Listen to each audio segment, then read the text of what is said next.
Ternyata apa yang dirintis oleh Al-Ghazali bersama muridnya Syekh Abdul Qadir Jailani ini dipraktekkan di Indonesia sekarang. Karena mayoritas ulama-ulama Turki meyakini insya Allah 2024 Allah bangkitkan umat Islam di Indonesia ini menjadi pemantik awal Safatul Islamiyah yang puncaknya adalah Palestina. Masyaallah muslimin jamaah Jum'ah rahimakumullah. Ada seorang ulama di Bilad Syam. Beliau adalah Syekh Dr. Majid Ihsan Al-Kilani. Ayahnya mujahid di Palestina. Ibunya mujahidah di Palestina. Dalam bidang akademik, Masya Allah, beliau sangat luar biasa. Sampai ketika mengambil program pasca sarjana, 2 tesis sekaligus yang ditulis. Yang pertama diberi judul Nas'at Al-Qadiriyah, pertumbuhan Madrasah Syekh Abdul Qadir Jailani rahimahullah. Kemudian tesisnya yang kedua dalam aspek pendidikan diberi judul Tatawwur Mafhum An-Nadhariyah At-Tarbawiyatul Islamiyah. Kemudian disertasi doktornya tentang studi analisis pendidikan Islam Syekhul Islam Ibnu Taimiyah rahimahullah. Banyak kitab-kitab yang ditulis oleh beliau mewarnai dunia Islam termasuk di Indonesia. Salah satu yang paling dikenal adalah trilogi Usul Tarbiyatul Islamiyah. Bahkan beliau ketika menulis karya ilmiah mendapatkan penghargaan dari Al-Farabi International Award tahun 2008. Mengalahkan 128 penulis karya ilmiah tingkat dunia Islam. Dengan judul Falsafah Tarbiyatul Islamiyah. Masya Allah, dari beberapa kitab-kitab yang ditulis oleh beliau mengungkap tentang aspek historis. Bagaimana kondisi umat Islam di Baitul Maqdis, Palestina pada masa itu. Saat itu benar-benar kondisi umat Islam mengalami satu kemunduran yang sangat luar biasa. Bahkan banyak beliau teliti ada beberapa faktor yang menyebabkan keruntuhan terutama kaum muslimin di Baitul Maqdis waktu itu. Ternyata faktor yang pertama, keterpurukan kaum muslimin adalah banyak pemimpin-pemimpin kaum muslimin waktu itu menyelisih Al-Quran was sunnah. Sebagaimana Allah ingatkan, A'udzubillahi minasyaitonir rajim, wa may ya'sillaha wa rasulahu faqad dhalla dhalalan mubina. Barang siapa yang menyelisih Allah dan Rasulnya, maka dia berada dalam kesesatan, atau berada dalam kesesatan yang nyata. Bahkan tidak hanya itu, penyebab kehancuran kaum muslimin pada masa itu karena terjangkitnya penyakit al-wahd. Sebagaimana Rasulullah mengingatkan, qala Rasulullah sallallahu alaihi wasallam, yusiku an tada'alaikumul ummamu min kulli ufuqin. Hampir-hampir umat-umat kafir itu saling menyeru, saling mengajak-ngajak untuk menyerang kalian min kulli ufuqin, dari segenap arah, dari segenap penjuru. Kama tada'a al-akalatu ala qas'atiha.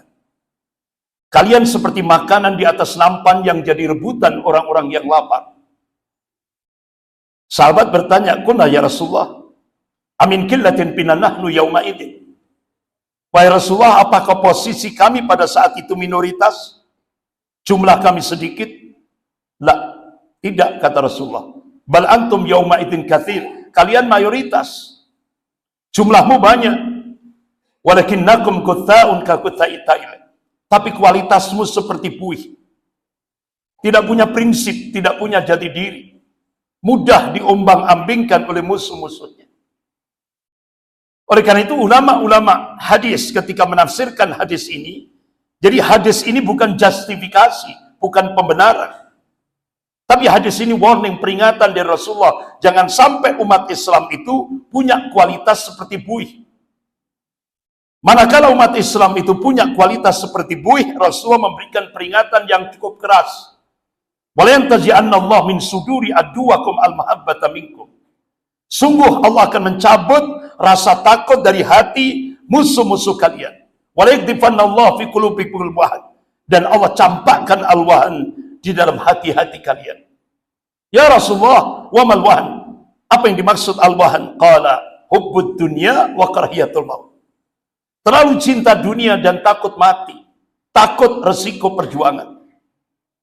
Ini telah menghinggap di tengah-tengah pemimpin-pemimpin kaum muslimin di Baitul Maqdis waktu itu. Akhirnya dari situlah muncul satu penyakit, yaitu iftirak, perpecahan di tengah-tengah kaum muslimin. Nah, perpecahannya itu bukan masalah akidah, bukan. Perpecahan yang terjadi pada masa itu di Baitul Maqdis, yaitu rebutan jabatan, kedudukan, dan kekuasaan. Sehingga akhirnya muncul penyakit ta'assub, asabiyah, hizbiyah. Akhirnya puncak dari penyakit itu muwalah bil kuffar. Dari kelompok-kelompok kaum muslimin yang terpecah belah ini tadi, mereka meminta bantuan orang-orang kafir untuk menghancurkan saudaranya sendiri sesama muslim. Inilah faktor kehancuran kaum muslimin di kawasan Baitul Maqdis waktu itu. Dan saat itu pemimpin Katolik pada saat itu, yaitu Paus Urbanus II, berkolaborasi dengan rabi-rabi Yahudi. Bahkan rabi-rabi Yahudi, pendeta-pendeta Yahudi berhasil memasukkan dua agennya, yaitu Godfrey dan Peter. Akhirnya semua pasukan salib yang ada di daratan Eropa dikumpulkan oleh Paus Urbanus II dalam waktu relatif singkat. Akhirnya pasukan salib berhasil bersatu, disatukan. Waktu itu pusatnya di Klimang, Prancis Selatan. Kalau sekarang di Roma, Vatikan, Italia. Kalau dulu pusat pertama kali yaitu ada di Klimang, Prancis Selatan. Sehingga akhirnya tepat tahun 1096 Masehi, pasukan salib diberangkatkan melalui kawasan Bizantium, kemudian terus berjalan sampai bulan Juli tahun 1099 Miladiyah Masehi. Pasukan salib berhasil memasuki Al-Quds, Masjid Al-Aqsa. Akhirnya dua komandan pasukan salib, yaitu Godfrey dan Peter, yang dua tokoh dari Yahudi ini tadi, memberikan ultimatum kepada umat Islam yang ada di kawasan Baitul Maqdis. Manakala umat Islam pada saat itu berada di Masjid Al-Aqsa dan di sekitar Masjid Al-Aqsa, umat Islam dijamin aman. Tapi apa yang terjadi keesokan harinya ternyata sebuah jebakan. Hampir 70.000 kaum muslimin dibantai dengan cara-cara sangat sadis. Bahkan salah satu anggota pasukan salib, yaitu Raymond de Talleyrand, dia menunggang kuda di atas berserakan mayat-mayat kaum muslimin di sekitar Masjid Al-Aqsa. Dia berhasil masuk pintu gerbang Masjid Al-Aqsa Itu darahnya umat Islam setinggi kaki kudanya. Dahsyat sekali. Dan sampai hari ini tulang-tulang umat Islam itu masih diawetkan. Di mana? Yaitu di kota Sedlec, Republik Ceko. Di sana ada sebuah gereja katedral. Tulang-tulang umat Islam peristiwa ribuan tahun yang lalu, 1099 Masehi, masih diawetkan sampai hari ini. Itu bisa kita lihat di YouTube, kita ketik saja. Gereja Tengkorak di Republik Ceko. Jadi di depan gereja katedral itu dipenuhi dengan tulang-tulang umat Islam dipajang secara rapi. Begitu juga di ruangan dalamnya. Ada seorang wartawan masuk, bertanya kepada pengurus gereja katedral di kota Sedlec, Republik Ceko. Kenapa Anda masih mengawetkan tulang-tulang umat Islam? Padahal itu peristiwa pembantaian hampir 70.000 kaum muslimin dibantai dengan cara-cara yang sangat biadab. Apa jawaban dari pengurus gereja katedral di kota Sedlec, Republik Ceko? Kami bangga telah membantai hampir 70.000 kaum muslimin. Ini sejarah yang tidak bisa dihapus. Karena sampai hari ini masih kita lihat di kota Sedlec, Republik Ceko. Masyaallah muslimin jamaah Jumat rahimakumullah. Apa respon ulama? Hancur lebur umat Islam di kawasan Baitul Maqdis. Tidak hanya terpuruk, hancur lebur. Muncul dua orang ulama. Beliau adalah Abu Hamid Al-Ghazali. Jadi Syekhul Islam Ibnu Taimiyah kalau memanggil beliau dengan sebutan Abu Hamid Al-Ghazali. Jadi Syekhul Islam Ibnu Taimiyah sangat takdim sekali dengan Al-Imam Al-Ghazali. Akhirnya Al-Ghazali bersama muridnya Syekh Abdul Qadir Jailani rahimahullah. Beliau mencoba membangun kuatul ummah, kekuatan umat.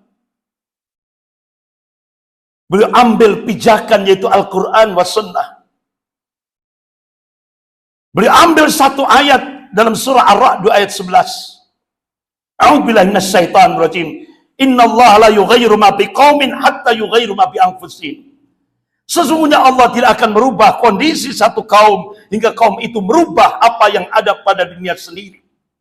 Ini quantum change, kuantum perubahan yang diberikan oleh Allah. Artinya apa?